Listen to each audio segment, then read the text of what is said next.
януари започнахме от университета протестните действия.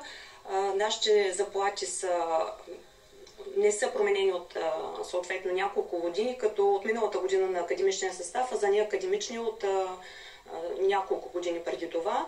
В момента заплата на асистент е 1810 лева. Средната за университет е около 2300-400 лева.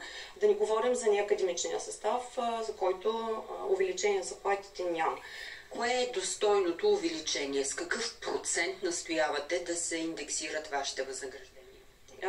Ние искаме да се изпълни това, което е заложено в постановлението, което е законно установено, както в Закон за държавния бюджет, така и Закон за висше образование, и да бъде изпълнено. Тоест, процент можете ли да ни кажете? 25% за асистента от средната работна заплата и 180% за академичните длъжности. До мен и секретаря